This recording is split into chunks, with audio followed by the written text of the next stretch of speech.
अस्सलाम वालेकुम दोस्तों, आज हम मौजूद हैं जी लुड्डन मंडी में। आज की सूरत हाल आपकी आँखों के सामने है बिल्कुल।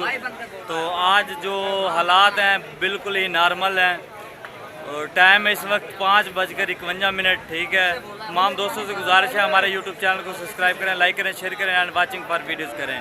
तो जो छोटे जानवर की कदर है वो इस वक्त सबसे ज़्यादा है और बड़े जानवर को फ़िलहाल कोई नहीं पूछ रहा। ये आपकी आंखों के सामने मनाजर, ठीक है, आप देख रहे हैं, ये चेक कर लें।